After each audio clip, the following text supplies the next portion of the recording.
Hello বন্ধুরা, আসসালামু আলাইকুম। আশা করি আল্লাহর অশেষ রহমতে আপনারা সকলে ভালো আছেন। তো বন্ধুরা, আমি আজকে চলে এসেছি কলকাতা মুকুন্দপুরের সবচাইতে বড় হাসপাতাল, যে হাসপাতালে সকল ধরনের চিকিৎসা ট্রিটমেন্ট করা হয় এবং বাংলাদেশের জন্য যে হাসপাতালটা সবচাইতে প্রিয় সেই হাসপাতাল। তো আজকে আমি আপনাদের দেখাবো এই হাসপাতালের ভিতরের অবস্থাটা এবং এই জায়গার কি অবস্থাতে আছে সেটা আমি আপনাদের জানাবো। তো আজকের এই ভিডিওটি খুবই অ্যাট্রাকটিভ হতে চলেছে, অবশ্যই ভিডিওটি সম্পূর্ণ দেখার অনুরোধ রইল।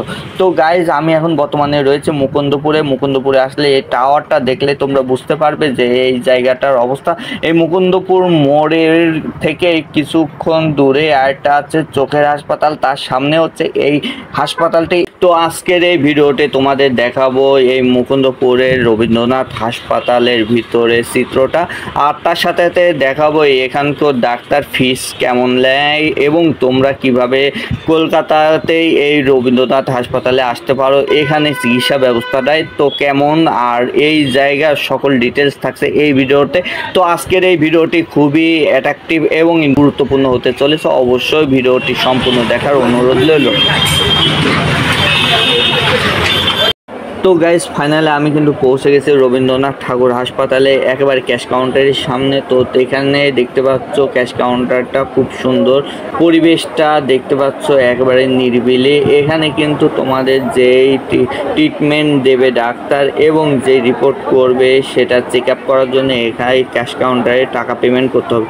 তো আরেকটা কথা তোমাদের বলে রাখি, তোমরা যখন ডাক্তার দেখাবে এবং ডাক্তার অ্যাপয়েন্টমেন্ট নিতে চাইবে তাহলে তোমাদের আলাদা যে ডাক্তার যেখানে বসে তার সামনেই কিন্তু কম্পিউটার নিয়ে আরেকটা ক্যাশ কাউন্টার আছে, সেখানে কিন্তু ডাক্তারের ভিজিট পেমেন্ট করতে হবে এবং তারপরে ডাক্তার দেখাতে পারবে। এখানকার ডাক্তার দেখাতে হলে বাংলাদেশিদের জন্য কিন্তু তো গুনতে হবে 1500 থেকে 1800 রুপি। তো এই জায়গাতে অনেক হাই লেভেলের ডাক্তারগুলো আসে এবং বসেন এবং তারা যে রিপোর্ট করবে তার সাথে সাথে তোমাদের যে চেক আপগুলো দেবে সেগুলো কিন্তু এই রবীন্দ্রনাথ ঠাকুর হাসপাতাল থেকেই করতে হবে। এখন এই জায়গাতে তোমাদের একদিন যদি থাকতে চাও কোনো রুমে বা চিকিৎসাধীন অবস্থাতে থাকতে চাও তাহলে তোমাদের একদিন গুনতে হবে 10,000 রুপি। তো যাই হোক, এই জায়গাটাই একেবারে হাই লেভেলের। তো তোমরা যাদের টাকা পয়সার কোনো সমস্যা নেই তারাই এই হাসপাতালটিতে আসতে পারো এবং এখানকার ডাক্তারগুলো দেখাতে পারো। এখানকার ডাক্তার কিন্তু তোমাদের দেখবে একেবারে 20 থেকে আধা ঘন্টা ধরে। তো যাই হোক, সকল দিক দিয়েই কিন্তু এগিয়ে আছে এই হাসপাতালটি। এখানকার চিকিৎসা ব্যবস্থাটাও ভালো আমার মনে হয়, যেহেতু এই হাসপাতালের ডাক্তারগুলোর ভিজিট এত বেশি সেহেতু এখানকার ট্রিটমেন্ট ব্যবস্থাটাও ভালো হবে। তার কারণ এখানে কিন্তু অনেক হাই লেভেলের হাই সোসাইটির মানুষ এখানে আসে এবং তারা ট্রিটমেন্ট নেয়। তো যাই হোক, এখানকার ডাক্তারগুলো অনেকটা বড় বড় আর অনেক দূর দূরান্ত থেকে এখানে আসে।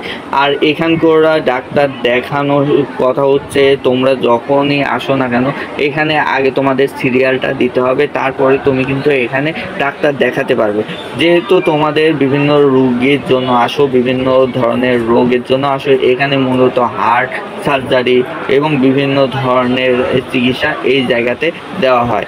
আবার এখানে দেখা যায় যে মানসিক রোগেরও চিকিৎসা দেওয়া হয়। তো সকল ধরনের চিকিৎসা দেওয়া হয় বিধায় এই হাসপাতালটা এত উন্নত এবং এত বড়। তো সকল ধরনের সকল পেশার মানুষই এই জায়গাতে আসে এবং এই হাসপাতাল থেকে চিকিৎসা নিয়ে থাকে। তো এখানে চিকিৎসা নিতে আসলে অবশ্যই তোমাদের ধৈর্য ধরে এখানে চিকিৎসাটা নিতে হবে। তো ডাক্তারগুলো অনেকটা ভালো, অনেক ব্যবহার আচার ভালো। তো তোমরা এখানে আসতে পারো। তো জায়গাটা কেমন লাগলো অবশ্যই আমাকে কমেন্ট করে জানাবে এবং এই হাসপাতালের সম্বন্ধে তোমাদের যদি কোনো মতামত থেকে থাকে তাহলে সেটাও আমাকে জানাবে।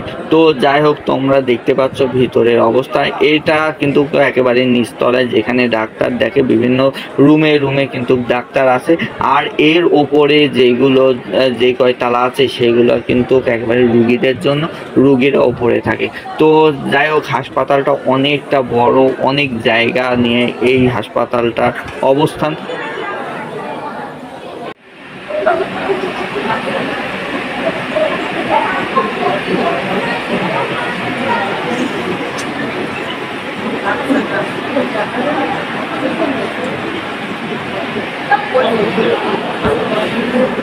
বন্ধুরা ফাইনালি তোমরা এই হাসপাতালে কিভাবে আসবে, তোমরা শিয়ালদাতে আসতে পারো বা হাওড়া থেকে একেবারে ট্যাক্সি ধরে কিন্তু এই মুকুন্দপুরে রবীন্দ্রনাথ হাসপাতালে চলে আসতে পারো।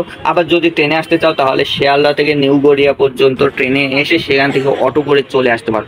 তো আজকের এই ভিডিওটি তোমাদের কাছে কেমন লেগেছে অবশ্যই কমেন্ট করে জানাবে, আর একটা লাইক তোমাদের বন্ধুদের মাঝে শেয়ার করতে ভুলো না, যাতে করে এই ভিডিও দেখে তোমাদের বন্ধুদেরও উপকার হয়। তো আজকের মতন বিদায় নিচ্ছি, ভালো থেকো, সুস্থ থেকো, সবাইকে আসসালামু আলাইকুম।